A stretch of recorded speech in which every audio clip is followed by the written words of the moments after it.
Naruto series short story part 2 இந்த வீடியோல பார்க்க போறோம். பார்ட் 1 இன்னும் நீங்க பார்க்கலனா இந்த டைட்டிலுக்கு மேல இருக்கிற ப்ளே பட்டன் தட்டினா டைரக்டா போயிடும். மறக்காம போய் பார்த்துட்டு வந்துருங்க. அப்பதான் உங்களுக்கு இந்த வீடியோ புரியும். சரி வாங்க வீடியோக்குள்ள போயிரலாம். அகுராமோ அசுராவை அந்த வில்லேஜோட லீடரா போட்டது பிடிக்காம இந்திரா அந்த வில்லேஜை அழிக்க போறேன்னு கிளம்பி போயிருப்பாரு. இந்திராவை தடுக்கிறதுக்காக அகுராமோ உச்சிஜிக்கு அசுராவுக்கு பவரை கொடுத்து அசுரா வந்து இந்திராவையும் தோக்கடிக்கிறான். ஒரு கட்டத்துல அகுராமோ உச்சிஜிக்கு வயசாக்கி சாகர கண்டிஷன்ல இருக்கும்போது இந்திரா அகுராமோ உச்சிஜிக்கு போய் பார்த்து உலகத்துல பாசநேசம்லாம் எதுவும் இல்ல, பவரை வச்சுதான் இந்த உலகத்தை ஆள முடியும், நான் எத்தனை தடவை செத்தாலும் ரீஇன்கார்னேட் ஆகி மறுபடியும் வந்து இந்த உலகத்தை அழிச்சுக்கிட்டே இருப்பேன்னு சொல்லுவாரு. இதனால அகுராமோ உச்சிஜிக்கு என்ன பண்றாருன்னா அசுரா கிட்ட அவன் எத்தனை தடவை பிறந்து வந்தாலும் நீதான் அவனை தடுக்கணும்னு சொல்லி சத்தியமும் வாங்கிடுவாரு. பிரிஞ்சு போன இந்திராவும் அசுராவும் தனித்தனியா கிளானையும் உருவாக்குறாங்க. அசுரா செஞ்சு கிளானையும் இந்திரா உச்சிய கிளானையும் கிரியேட் பண்ணி இந்த ரெண்டு கிளானுமே பரம்பரையா சண்டை போட்டுக்கிட்டு வருது. இதுல ஒரு காலகட்டத்துல அசுராவோட ரீஇன்கார்னேஷனா ஹசிராமா செஞ்சுவும் இந்திராவோட ரீஇன்கார்னேஷனா மதரா உச்சியாவும் பிறக்கிறாங்க. சின்ன பசங்களா இருக்கும்போது ரெண்டு பேரும் ஏதாச்சும் மீட் பண்ணி நல்ல பெஸ்ட் ஃப்ரெண்ட்ஸாவும் மாறுறாங்க. ஆனா ஹசிராமாவுக்கு தெரியாது மதரா உச்சியா கிளானும், மதராவுக்கு தெரியாது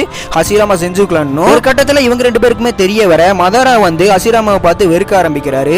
என்னதான் வெறுத்தாலும் ஹசிராமாவை கொல்ற அளவுக்கு இவர் இறங்கல. அப்படியே பல காலமும் போது இவங்களுக்குள்ள நடக்கிற பேட்டிலும் போயிட்டே இருக்குது. அதுல ஒரு கட்டத்துல நம்ம ஹசிராமாவோட தம்பியான டோபிராமா செஞ்சு மதராவோட தம்பியான இசுனா உச்சிகாவை பயங்கரமா அடிச்சு சாவர கண்டிஷன்ல மாத்தி விட்டுறாரு. அதுக்கப்புறமா நம்ம தம்பி பொழைக்க மாட்டான்னு தெரிஞ்ச மதரா உச்சிகா இசுனா உச்சிகாவோட மங்கைக்யூசரிக்கை எடுத்து இம்ப்ளிமெண்ட் பண்ணிட்டு தம்பியோட சாவுக்கு பழிவாங்க போறேன்னு எட்டர்னல் மங்கைக்யூசரிக்கை எடுத்துக்கிட்டு நம்ம நைன்டெல் பீஸ்ட் டென்ஜுட்சுல போட்டு கண்ட்ரோல் பண்ணிட்டு ஹசிராமா செஞ்சு கிட்ட சண்டைக்கும் வராரு. அந்த சண்டையில நம்ம ஹசிராமா செஞ்சு மதராவை கடைசியில டிஃபீட்டும் பண்ணிடுறாரு. என்னதான் ஹசிராமா செஞ்சு மதராவை அடிச்சு படுக்க போட்டாலும் 1000 தான் இருந்தாலும் நன்மை இல்லையான்னு கொல்ல மனசு வராம நம்ம ரெண்டு பேருக்குள்ள இருந்த போரை இதோட முடிச்சுக்கலாம் மதரா, திரும்பவும் நம்ம நல்ல ஃப்ரெண்ட்ஸாவே மாறிடலாம்னு சொல்லி கேட்பாரு. ஆனா நம்ம மதரா என்னோட தம்பியை கொண்டு டோபிராமா செஞ்சு கொன்னாதான் நான் மறுபடியும் திரும்ப உன்னோட வந்து சேருவேன் அப்படின்னு சொல்லுவாரு. ஆனா ஹசிராமா செஞ்சு அவனை கொல்ல முடியாது, ஆனா நானே செத்துறேன் அப்படின்னு அவரே குத்திக்க போவாரு. இதுல நம்ம மதரா மறுபடியும் நல்லவனா மாறி ஹசிராமா கூட மறுபடியும் நல்ல நண்பனாவே மாறிடுறாரு. அதுக்கப்புறம் இவங்க ரெண்டு பேரும் சேர்ந்து ஒரு வில்லேஜையும் கிரியேட் பண்றாங்க. அதுக்கு லீஃப் வில்லேஜ்னு பேரும் வைக்கிறாங்க.